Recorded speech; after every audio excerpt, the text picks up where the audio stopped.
সুস্থতা। কিন্তু আজকে কি হচ্ছে দেখুন, আপনি যদি ডায়াগনোসিস করেন আপনার শরীরে কোনো রোগ ব্যাধি নেই, এখন অনেক হাজার হাজার পেশেন্ট পেয়েছি, আপনার blood pressure normal, cholesterol normal, diabetes normal, সব কিছু নর্মাল, কিন্তু এখানে ব্যথা, ওখানে ব্যথা, এখানে এনার্জি নাই, ঘুমাতে পারে না, হাঁটতে পারে না, কাজ করতে পারছে না, ব্রেন কাজ করে না। এমন হচ্ছে কারো দেখি বলতে দেখি, ইয়েস আমি জানি এটা। তার মানে শারীরিক ভালো থাকলে হবে না, এর মানসিক ভালো থাকার বিষয় আছে। তার উপরে শরীরে এমন কিছু কিছু সমস্যা আছে যেগুলোর জন্য কোনো টেস্ট তৈরি করা হয়নি। আবার যে টেস্টগুলো করা হয়েছে সেগুলো আসলে সব ধরনের রোগের পরিমাপক না, দুদিক থেকে একটু আমরা পিছিয়ে আছি। বাট আলহামদুলিল্লাহ এখন মেডিকেল সায়েন্স অনেক এগিয়েছে, মেডিকেল সায়েন্সের অনেক গবেষণা, অনেক ডক্টর, অনেক ক্লিনিক, অনেক হসপিটাল। কুচি চ্যালেঞ্জিং কক্সবাজারে ডাক্তার বদল ছিল, এখন থেকে বছর আগে, এখন যে ডেভেলপ ডাক্তার ছিল এখন সে হসপিটাল আছে। কিন্তু এখন কি হচ্ছে হসপিটালে, আপনি যাবেন, আপনার অন্য রোগ নিয়ে যাবেন, আপনাকে ওষুধ দেওয়া হবে, রোগটা একটু ফিল করবেন, রোগটা করে ভালো হয়েছে, ভালো হয়নি, কিন্তু ভালো ফিল করছেন আপনি, ডাক্তার কি বলবে, আপনাকে ওষুধ কন্টিনিউ করতে হবে। ডাক্তারের দোষ না, এটাই সিস্টেম। ট্রিটমেন্টটা এমনই যে রোগটাকে উপশম করা হচ্ছে সাময়িকভাবে, রোগের যে রুট কজটাকে দেখা হচ্ছে না। যখন রুট কজ চিন্তা করা হবে তখনই আসবে সলিউশন। আমি সেটাই বলছিলাম যে আজকে মেডিকেল সায়েন্সের গবেষণা আজকে এমন এগিয়ে গেছে যেখানে রোগের রুট থেকে সুস্থ করা সম্ভব। আপনারা দেখেছেন আমাদের হাজার হাজার patient blood pressure, diabetes, liver, আপনার হজম সমস্যা, জটিল জটিল অটোইমিউন রোগ থেকে ভালো হচ্ছে। এখানে কি নিরাপদ? নিরাপদ কিছু না, এটাই মেডিকেল সায়েন্সের আধুনিক গবেষণা, সেটাই আমরা বাংলাদেশে নিয়ে আসছি। তাহলে আমাদের রোগের মূলটা কোথায়? রোগের মূলটা হচ্ছে আমাদের ডাইজেশন সিস্টেম, হজম প্রক্রিয়া। আমাদের একটু সুন্দর করে ধরলেন যে আমরা খাবার রং খাচ্ছি, রং মধ্যে খাচ্ছি, হজম হচ্ছে না, সমস্যা হচ্ছে। ঠিক তাই, আমরা যখন খাবারটা খাই এটা দেখবো আমরা কি খাচ্ছি। আমার দাদা যদি আজকে জীবিত থাকতেন, আমরা যে খাবার টেবিলে আছে এই খাবার দাদা চিনতেন না, স্যান্ডউইচ, বার্গার, পিৎজা, পরোটা, এগুলো চিনতেন না, এগুলো খাবার না। এই সিরিয়াল বা যত ধরনের খাবার আছে এগুলো খাবার মধ্যে পড়ে না। তার মানে আমাদের খাবারকে চেঞ্জ করেছি, বডি কিন্তু চেঞ্জ হয়নি। আল্লাহ তাআলা একই জেনেটিক স্ট্রাকচার, একই হিউম্যান বডি, একই অর্গান সিস্টেম এখনো আছে, তাই না? সেই সিস্টেমের মধ্যে আমরা যখন নন ফুড দিচ্ছি তখনই সমস্যা হচ্ছে।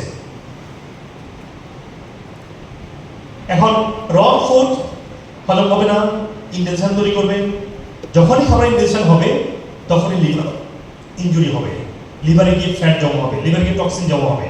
আপনার খাবারটা যখন পেটে হজম হয়, হজম হওয়ার পরে আপনার লিভার এই খাবারটাকে প্রসেস করে, মডিফাই করে, কনভার্ট করে পুষ্টিতে। আপনি ভাবেন না আপনি একটা বাদাম খেয়েছেন, বাদামের থেকে আপনি অনেক ফ্যাটি অ্যাসিড খেয়ে এনার্জি পেয়ে গেছেন, সেলগুলো সুস্থ হলে হবে না। এই খাবারটা লিভার মাধ্যমে গিয়ে হজম হওয়া লাগবে, লিভার মাধ্যমে গিয়ে প্রসেস হওয়া লাগবে। এখন লিভার যদি অসুস্থ হয় পুরো সিস্টেম হয়ে যাচ্ছে অসুস্থ, কারণ আপনার লিভার হচ্ছে বডি ম্যানেজার। হজম জন্য একটা মেয়ে, লিভার হচ্ছে বডি ম্যানেজার। দেখবেন এখন দুর্ভাগ্যজনকভাবে আজকে বেশিরভাগ মানুষের হজম সমস্যা হচ্ছে। কম খাবার খাচ্ছি তা না, আমরা খাবারের যেভাবে খাওয়াটা সেভাবে খাচ্ছি না। প্লাস হচ্ছে যে আমাদের ফ্যাটি অ্যাসিড সমস্যা, আমি একটু আজকে অ্যাসিড সমস্যা নিয়ে কথা বলবো, তাহলে আপনাদের পুরো সমাধান আপনারা পেয়ে যাবেন। আমরা জেনে আসছি কি ফ্যাটি অ্যাসিড বেড়ে গেছে, বলে আমার গ্যাস অনেক অ্যাসিড পেটের মধ্যে, অ্যান্টাসিড দাও, বলে কিনা ডক্টর বলে দিবে আপনি অ্যান্টাসিড খান, কিন্তু পেটে এখন অ্যাসিড কমে গেছে। কিন্তু ইজ ইট ভেরি ইন্টারেস্টিং, পেটে অ্যাসিড কমে গেলে যখন হজম হতে পারে না তখন গ্যাসটা আসে। আপনি একটু অ্যাসিড খান, একটু অ্যাপল সাইডার ভিনেগার পানি দিয়ে খান, খাবারের মধ্যে একটু অ্যাপল সাইডার অ্যাড করেন, আর পারলে খাবার আগে খান আরো ভালো হবে, তখন অ্যাসিড লেভেলটা পূর্ণ হবে। তখন খাবারটা হজম করতে পারবে। হজম করতে পারলে আপনি পুষ্টি মেটাবলাইজ ভালো হবে, আপনি ভালো পুষ্টি পাবেন। আর ভালো পুষ্টি পাওয়া মানে হচ্ছে আপনি আস্তে আস্তে আপনার প্রত্যেকটা অর্গান সিস্টেম হেলদি হবে। আপনার প্রত্যেক অর্গান হেলদি হওয়া মানে আপনার রোগ হবে না। কারণ রোগগুলো হয় কোনো অর্গান বেসিস। আপনার চোখের রোগ হোক, কানের রোগ হোক, নাকের রোগ হোক, একটা অর্গান বেসিস হয়। হয়তো ভাবে ইমিউন সিস্টেম কোন থেকে আসে, সেই ইমিউন সিস্টেমও তাই। ইমিউন সিস্টেমও আমাদের কিছু ইমিউন অর্গান আছে, সেই অর্গানগুলো হেলদি হলে আমরা ইমিউন সিস্টেম ভালো থাকে। আমরা যখন আমাদের ইমিউন সিস্টেম শেষ করি, টু মাচ ইনফেকশন গ্রো করে। ইনফেকশন গ্রো করা মানে কি, আমরা যখন ইমিউন সিস্টেম কমে যায়, সর্দি, হাঁচি, কাশি লেগেই থাকে, পেটে যে প্রচণ্ড গ্যাস হয়, এটা মেডিকেল সায়েন্সে বলা হয় গ্যাস্ট্রোপোরোসিস। এটা এক ধরনের ইনফেকশন, এটা এক ধরনের ইমিউন সিস্টেম উদ্ভূলে হয়। তাহলে আমরা এখন সারাদিন একটা কী জিনিস আমরা খেয়াল রাখবো, কারণ আমাদের ডাইজেশনের জন্য ৫,৫০০ মতো এনজাইম কাজ করে একটা খাবারের জন্য। অ্যান্ড সেই এনজাইমগুলোকে সাপোর্ট দিয়ে বা অ্যাক্টিভ রাখতে পারে অ্যাপল সাইডার ভিনিগার, তার পিএইচটাকে ব্যালেন্স রাখে। হজম ঠিক করতে পারলে আপনার লিভারটা ঠিক হয়ে যাবে। হজম সমস্যা, লিভার সমস্যা হচ্ছে, লিভার তো কোনো মেডিসিন নেই, আপনি যা কী করবেন, এটা ন্যাচারালি ভালো করতে হবে। ন্যাচারালি ভালো করতে হবে। ডক্টর সামনে বলেছেন লিভার কোনো ওষুধ নেই, কিছু করার নেই আপনি। কিন্তু যদি আপনি ঠিক না করেন, লিভার সমস্যা আস্তে আস্তে আস্তে আস্তে খাওয়ার দিকে যাবে।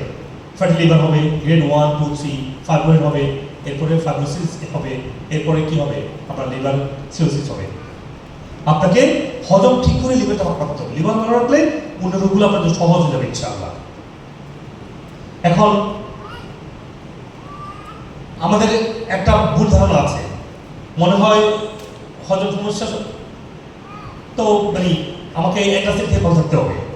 খুব সহজ কিছু টিপস আপনাকে আমি সবসময় দিয়ে থাকি না, দেখি আপনার বলে দেখি আমি হজম থেকে কী কী টিপস দিই,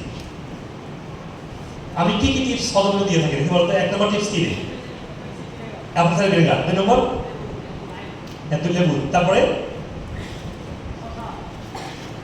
হ্যাঁ সব সালাদ দিতে বলি, সালাদ। অনেকে আমি ইচ্ছা করে দিতে পারবো না, কিন্তু সালাদ খাবেন। তারপরে ভালো করে চিবিয়ে খাওয়া, ভেরি গুড। তারপরে দেখি আপনারা জানেন তো, আমি এগুলো বলে আসছি, আবার বললে কি হবে, আপনার থেকে শুনি। আর কি, খাওয়ার সময় পানি না খাওয়া, চমৎকার।